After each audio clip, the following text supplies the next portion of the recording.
കൊച്ചി രാജ്യാന്തര വിമാനത്താവളത്തോട് ചേർന്നുള്ള golf course ഉദ്ഘാടനത്തിന് തയ്യാർ. 30 കോടി രൂപ ചെലവിലാണ് ഗോൾഫ് കോഴ്സ് ഒരുക്കിയിരിക്കുന്നത്.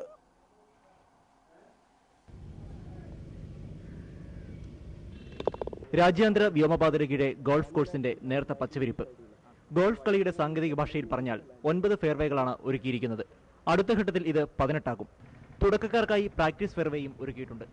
ബർമുഡ പുല്ലാണ് ഫെയർവേയിൽ ഉപയോഗിച്ചിരിക്കുന്നത്. 5 തടാകങ്ങളും 5 ബങ്കറുകളും ഗോൾഫ് കോഴ്സിലുണ്ട്. സ്പൈസസ് ഗാർഡനും ഔഷധത്തോട്ടവും ഉടനൊരുക്കും. നീന്തൽക്കുളം, tennis court, fitness club, restaurant, bar, കുട്ടികൾക്കും സ്ത്രീകൾക്കും പന്ത് ഉരുട്ടിക്കളിക്കാനുള്ള കൊക്കറി തുടങ്ങിയ സംവിധാനങ്ങളും തയ്യാറായി കഴിഞ്ഞു. ഒരു ടൂറിസ്റ്റ് അട്രാക്ഷനായിട്ട് കൂടുതൽ ടൂറിസ്റ്റ് കൊച്ചിയിൽ വരാൻ സാധ്യതയുണ്ട്. അപ്പോൾ വിമാനത്താവളത്തിന് ഗതാഗതം വർദ്ധിക്കാനൊരു സാധ്യതയുണ്ട്.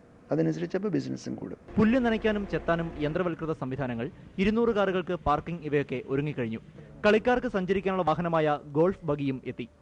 3 വർഷം കൊണ്ടാണ് സിയാൽ ഗോൾഫ് കോഴ്സ് ഒരുക്കിയത്. കിറ്റ്കോയാണ് കൺസൾട്ടൻസ്. അംഗത്വ ഫീസിലൂടെ മുതൽ മുടക്ക് ഏതാണ്ട് തിരിച്ചുപിടിക്കാനായെന്ന നേട്ടവും സിയാലിനുണ്ട്. 2 ലക്ഷം രൂപ അംഗത്വ ഫീസുള്ള 1100 മെമ്പർഷിപ്പും 6 ലക്ഷം രൂപ ഫീസുള്ള 30 കോർപ്പറേറ്റ് അംഗത്വവും നൽകിക്കഴിഞ്ഞു. വാർഷിക ഫീസും മാച്ച് ഫീസും വേറെ കിട്ടും.